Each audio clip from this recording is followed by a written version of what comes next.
Today we're talking to Dr. Timothy McCavit about some very exciting research with lots of promise for many children and young adults with hemophilia. But before we get to that, just a little bit about Dr. McCavit. He currently directs the Bleeding Disorder Program and Hemophilia Treatment Center at Cook Children's. His work also includes treating children with hemoglobinopathy, including sickle cell disease and thalassemia, as well as the care of children with iron deficiency anemia, particularly refractory or difficult to treat cases. In addition to his work at Cook Children's, he has been active on the American Society of Hematology, where he served on the Quality Committee from 2011 to 2017. Further, he has published numerous works, including a landmark paper comparing commonly used forms of oral iron for iron deficiency anemia, which was published in the Journal of the American Medical Association in June 2017. As a forward thinker and a valued member of the Cook Children's Hematology and Oncology team, we're so happy that you could take time to visit with us today.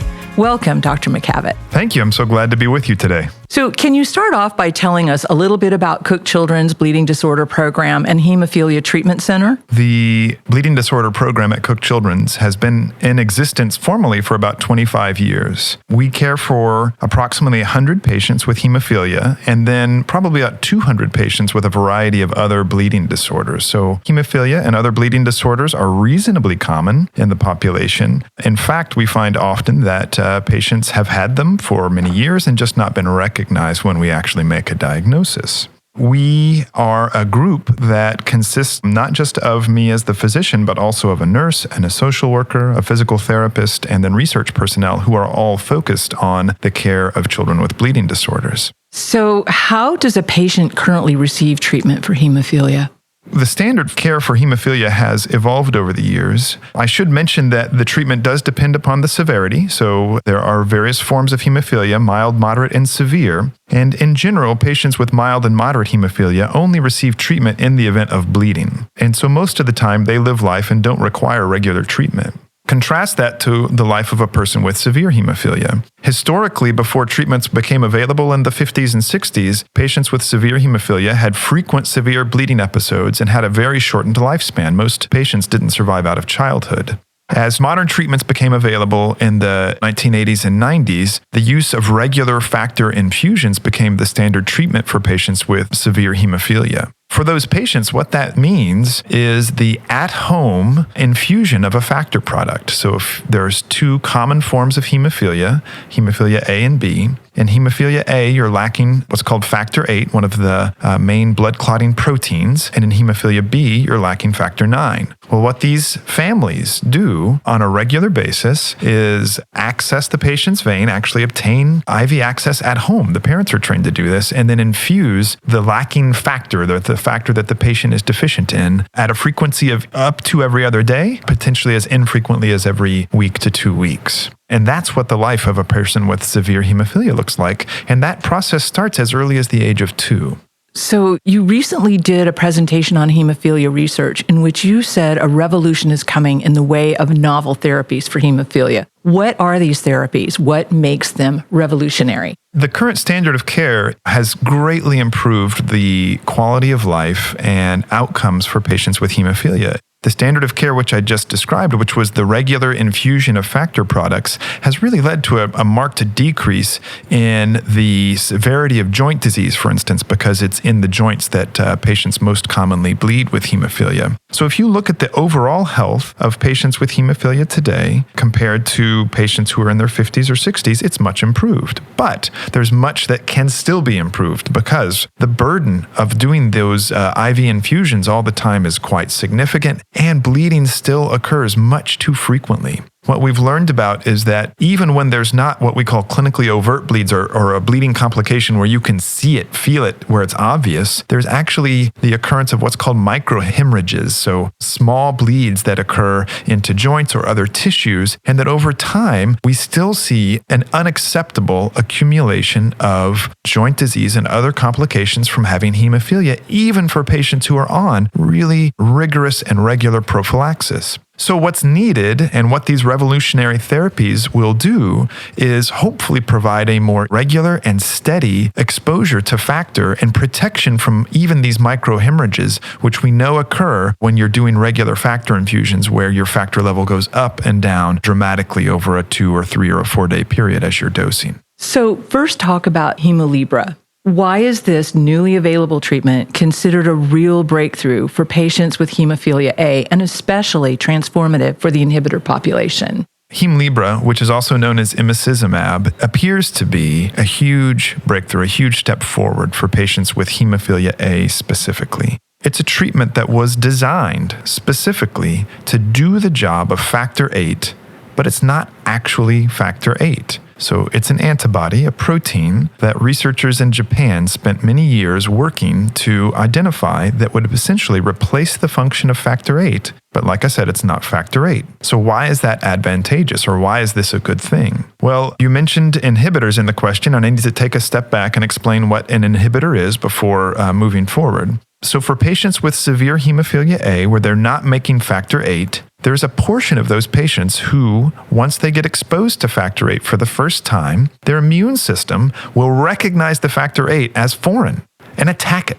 This is a major problem because when we give those factor VIII infusions, they get cleared from the patient's body almost immediately and provide no help when a bleeding episode occurs. There are treatments that have been available for the last 20 years or so for patients with this problem of an inhibitor, but they're just inadequate. They just didn't work very well. And so for our patients with this problem of an inhibitor, they tended to bleed extremely frequently. The studies that have been done suggested they tended to bleed somewhere between 15 to 30 times a year. And so there was a huge need for an improved treatment for those patients particularly. And so where Hemlibra comes in for that particular patient population is that it can replace the function of factor VIII, like I said, and it's not affected by the inhibitor. And so for those patients, 4 of whom, for instance, we have had on Hemlibra for nearly a year now, the treatment just has been transformative. In studies, the bleeding rate for patients with inhibitor decreased from about 25 per year down to about 2.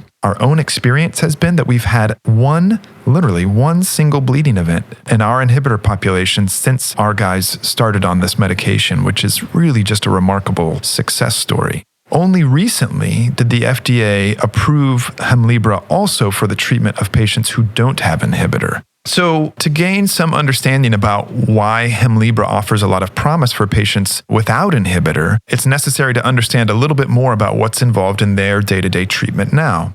I mentioned already that they receive regular IV infusions of factor VIII, and that typically is something where they have to give a dose every 2 to 4 days. Well, that in and of itself creates a pretty significant burden, and it leads to a lot of swing in their factor VIII levels. Right after a dose, they might have a fairly high level, and then by the time they redose, often their factor VIII activity is almost 0, and they're really at risk for bleeding at those times. Also, you might imagine that trying to administer an IV dose of anything to a young child creates a lot of difficulty for these families, and so many times we end up having to place a permanent IV in the chest for a time in order for these treatments to be administered, and that in and of itself offers a health risk. So how does Hemlibra improve upon that? Well, it's the first factor product, or hemophilia treatment, I should say, that can be administered subcutaneously, meaning under the skin, and doesn't require intravenous access to be administered. So that simplifies the process greatly for our patients. Also, it so happens that the half-life, which is the amount of time it takes for half of the medicine to be cleared from the body, the half-life of Hemlibra is markedly prolonged. It's about 4 weeks, and so the medicine can be administered. The frequency is at most once a week, and potentially up to every 4 weeks for some of our patients. And so those 2 features in and of themselves really represent a huge step forward for patients with hemophilia A, with severe hemophilia A. The other reality is that because of its prolonged half-life, Hemlibra really provides a much smoother, a much flatter factor VIII activity, or a replacement of factor VIII activity. And so my hope over time is that we'll see that bleeding complications are going to decrease, and therefore quality of life and other things will hopefully improve. And so it just is really an exciting time and an exciting thing to consider.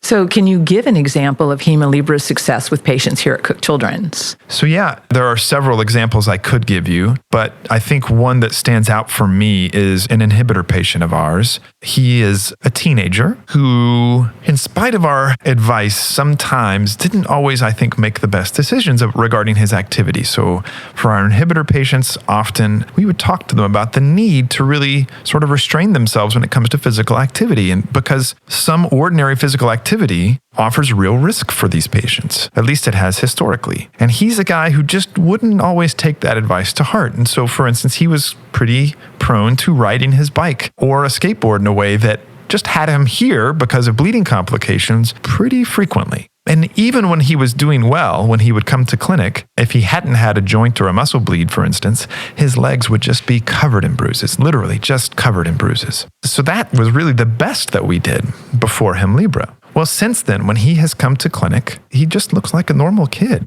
I struggle literally to find a bruise on him. And he has not been to our emergency room or had to come to clinic for a bleeding complication since he started on the medication, which has nearly been a year now. And so I think if you could talk to him, you might even get a better vantage for just how impactful this treatment has been in his life and just how much it's improved his quality of life. He is also a kid who had a port in place, a port or a permanent IV in place, and we've been able to remove that. It's just been a huge improvement, I think, overall for him and his quality of life.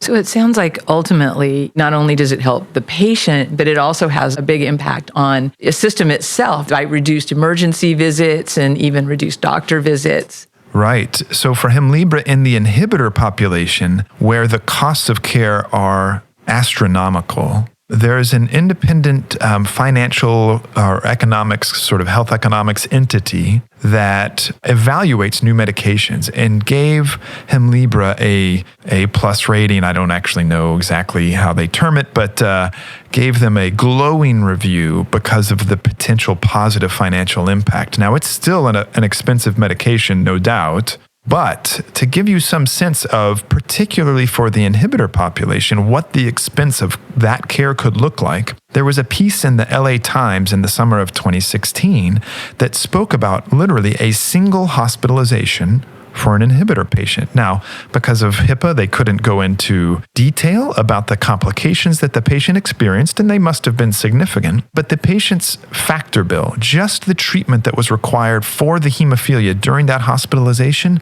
totaled to $18 million. And so even though this treatment is still fairly expensive on an annualized basis, it makes things like an $18 million hospitalization a much, much less likely thing to occur. And so in that sense, it is a big financial breakthrough for that particular patient population.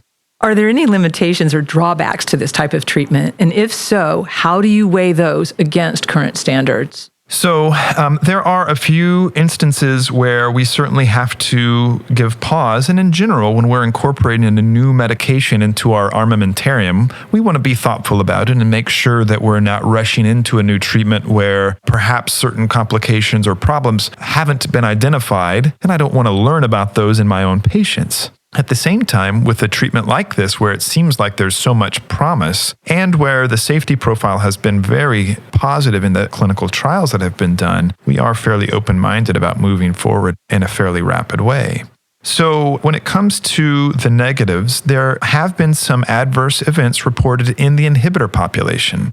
If you use Hemlibra in combination with one of the more kind of historical inhibitor treatments. So when you're on Hemlibra, you can still have a bleeding complication. And what they learned in the clinical trials was that one of the two mainstays of inhibitor treatment, if used in combination, was too strong. And there were actually some clotting events. And so we've had to exercise caution when it comes to that particular situation, which thankfully is a fairly rare thing. In the non-inhibitor population, there are occasionally some reactions at the site of the injections. Like I mentioned, it's subcutaneous, so there's an injection site under the skin. But beyond that, there's really not been much in the way of complications. There are some thought leaders in the hemophilia community throughout the country who also have some concern about whether there may be benefits to regular factor VIII exposure that we don't fully understand, that we may then lack if we transition to a non-factor VIII product like Hemlibra. Now, these are, for the most part, in my mind, somewhat theoretical at this point, but for instance, there is some concern that factor VIII may have a role in the maintenance of bone health in a way that we don't fully understand. And so we have to give some pause and think about, well, might we be putting a patient who starts on this at some risk for bone issues? That's something we'll keep an eye on, certainly as more and more research is done in that area. But again, in the net, I think the experience and the benefit that Hemlibra offers is so positive that we are, in general, moving forward with many of our patients on this treatment.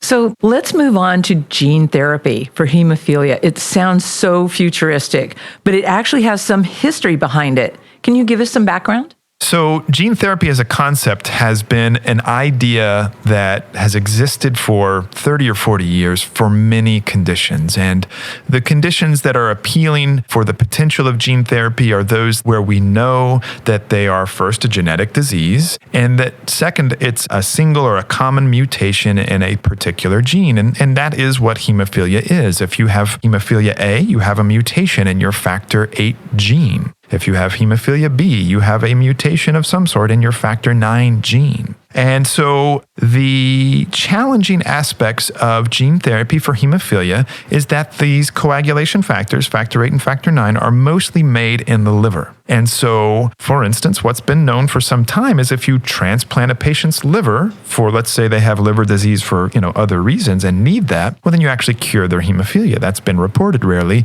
if a patient with hemophilia also happens to have liver problems. Well, what has been developed over the last 20 or 30 years are viruses that can contain the corrected copy of the factor VIII gene and can be targeted to infect the liver. And there are now clinical trials or experiences where patients with hemophilia have been infected with these viruses that are programmed to go to the liver and essentially insert or unload the corrected form of either the factor VIII or factor IX gene. And when that has been done, we see expression of the proper either factor VIII or factor IX protein in levels that really can greatly decrease the bleeding complications in these patients. So we've talked about treating hemophilia A. You just mentioned hemophilia B. Gene therapy has the potential to treat patients with hemophilia A or B. So how does it differ for patients with hemophilia A versus those with hemophilia B? There are a lot of similarities for the gene therapy treatments for A and B. Gene therapy for hemophilia A for many, many years was viewed as an impossibility. And the reason is that the factor VIII gene happens to be one of the very largest in all of the genome, so meaning all of the genes that humans have. And so for many years, the challenge of packaging that large gene inside of a virus was really insurmountable. Well, thankfully, that challenge has been overcome recently, but it really has only been recently. So a lot of focus early on was on hemophilia B, and that gene is somewhat smaller, was more easily packaged inside the virus that they had trained to go to the liver. And so the first clinical trial describing gene therapy for severe hemophilia B patients was published 8 years ago in 2011. And so there's really a much longer experience with gene therapy for hemophilia B. And as a result, gene therapy for hemophilia B is progressing into later stage clinical trials. And there appears to be the promise that it could get in front of the FDA for approval within the next few years, which would be obviously very exciting. So could it possibly be a cure for hemophilia patients? We have to be careful when we throw the word cure around. I want to be cautiously optimistic and can tell you about some recent information that was presented at the American Society of Hematology annual meeting just 2 weeks ago. There was an update on the first group of patients with hemophilia B, severe hemophilia B, who were treated with gene therapy back in around 2010 or so. It was published in 2011. And what they have seen in those patients is not the degree of factor expression they were hoping for. So in other words, their factor 9 didn't go up as much as they were hoping for, but when it increased, that appears to have been stable now for 8 years. So these patients who went from making essentially no factor 9 to making, say, 5% of the normal, which doesn't sound that much, but it's actually fairly impactful because many of the patients no longer required regular factor 9 infusions to be protected from bleeding. Those patients just continue and continue and continue to produce the factor 9. And so it is looking hopeful that this treatment might be curative. But again, it's too soon to say that definitively at this point.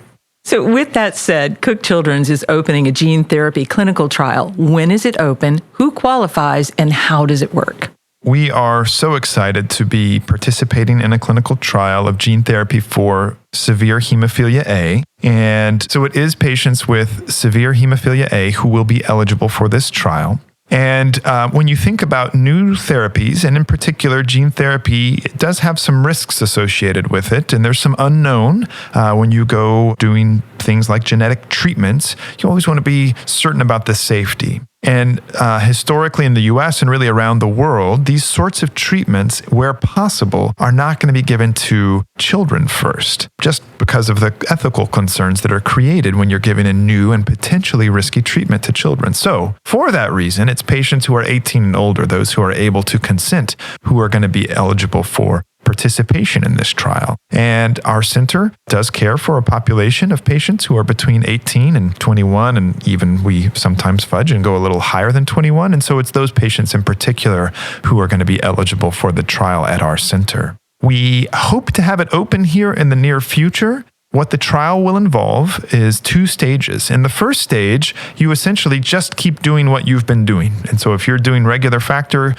infusions or regular factor treatments, you just keep doing that. But you will, for instance, be completing health-related quality of life and bleeding diaries and other measures so that the company or so that those of us who are conducting the trial have a sense of what your life is like and your bleeding complications are like before gene therapy. It will be a subset of patients who are enrolled on that, what we call observational, where we just watch for a time, that observational part, who then move forward and actually receive the gene therapy treatment. Once that's done, you're essentially followed in some form or fashion for a long time.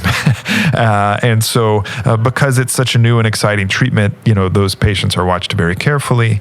And obviously the hope is that we'll see reasonably high levels of expression of factor 8. Hopefully we would see the need for factor 8 infusions, or even if it's Hemlibra, the need for that sort of treatment to go away, and that we wouldn't see bleeding complications. That's the hope.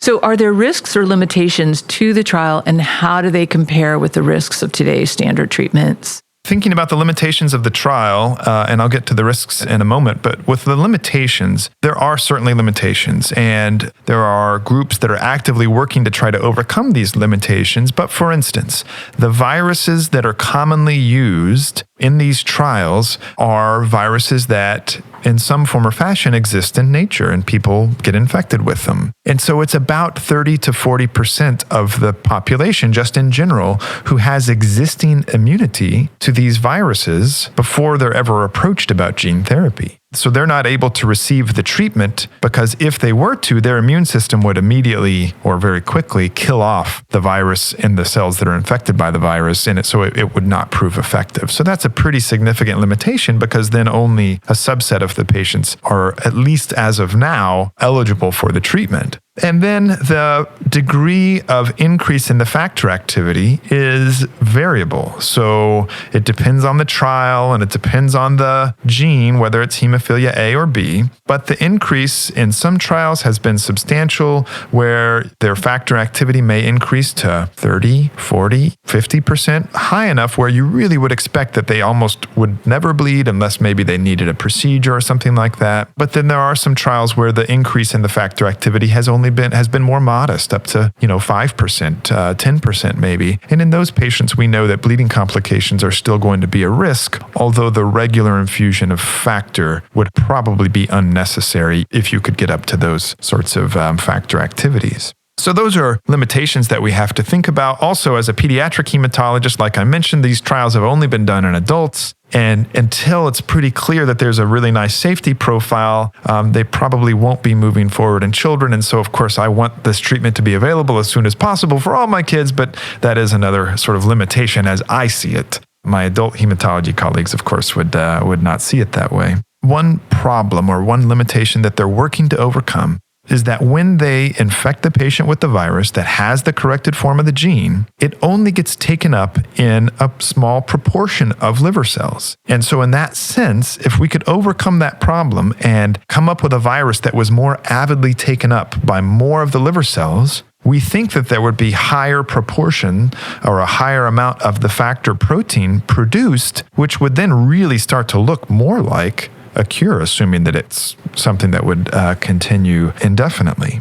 And so just again at the American Society of Hematology meeting 2 weeks ago, the group in London that pioneered this promoted the results or kind of published the results in abstract form of a new virus that they're using that certainly seems to lead to greater uptake and therefore greater expression of the factor proteins. And it looks like a significant breakthrough in that regard. So it's an exciting thing to see. So, thinking about the risks, anytime we're talking about gene therapy, we have to worry about the possibility that the gene that's getting introduced into these cells could somehow disrupt or cause problems in the normal processes in these cells.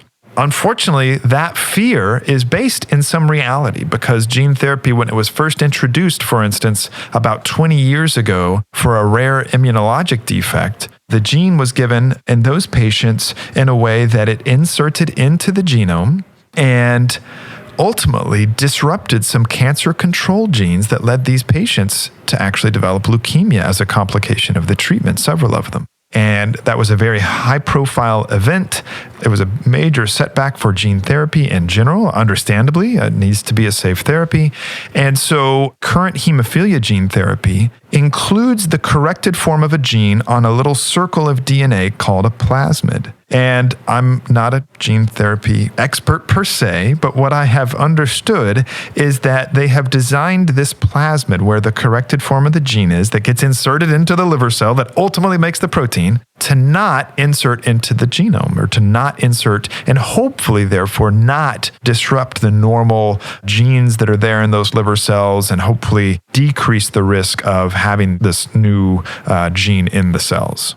Do you foresee a day when hemophilia can be cured or maybe even eradicated? I certainly live with the hope that that is a possibility. And, when I talk to the parents of my young patients, I am fairly optimistic with them that whether it's truly curative or in a huge way ameliorative or, decreasing the complications of the condition, I am hopeful that we are really at the precipice of these sorts of treatments being available. And so I'm cautiously optimistic that these gene therapy treatments will prove to be both safe and effective in a way that ultimately will lead us to refer to them as a cure. But it takes a long time, like we just talked about, before we want to throw that sort of term around, because the last thing I want to do is create false hope, false optimism. But really, I am very hopeful.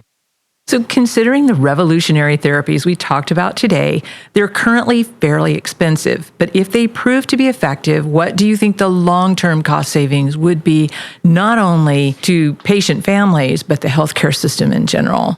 Well, this is a great question, and it's a huge concern because costs of hemophilia care is a huge topic of concern for anyone who's involved with this patient population. And the reason is that the production of factor proteins, which are what have been used historically as the standard treatment, it's a very specialized thing, and it's just a very expensive treatment. So for patients with severe hemophilia, it would not be unusual for the annualized costs of their preventive treatments to cost somewhere in the ballpark of $200,000 and potentially up to $500,000. So per year. Per year. And so when you start thinking about what that looks like over a 30, 40, 50 year lifespan, it's really, really dramatic as far as costs go. So in that sense, where Hemlibra offers maybe a more effective treatment, but not a cure, it doesn't have the same financial promise or impact that gene therapy might have. So even if they priced gene therapy at what would seem like an astronomical number to anyone who is not versed in this patient population or versed in hemophilia care, like let's say $1 million, that sounds expensive. Crazy. It does. And yet, if it actually works as a cure, if we can get a form of gene therapy that really leads to a large amount of factor expression and truly does cause these patients to require factor infusions either never or very, very infrequently, the cost savings at $1 million a head would be enormous. Absolutely enormous. I mentioned to you already the inhibitor patient that had an $18 million single hospitalization. And so when you start to look at this patient population as a whole, the costs are extraordinarily large. And in that sense, gene therapy, if it really could be a one-time treatment, would be a huge step forward. Well, Dr. McCavit, we really appreciate you taking time away today from your very busy schedule to talk to us about these innovative therapies for hemophilia and for the incredibly important work you're doing for patients at Cook Children's and for kids everywhere coping with hemophilia. Well, I thank you for the chance to talk with you today, and I'm so happy to be at Cook and to take care of this very special patient population. Thanks for tuning in to Physician Perspectives, recorded in the Child Life Studios at Cook Children's. If you'd like to learn more about our program and research at Cook Children's, visit our website at cookchildrens.org.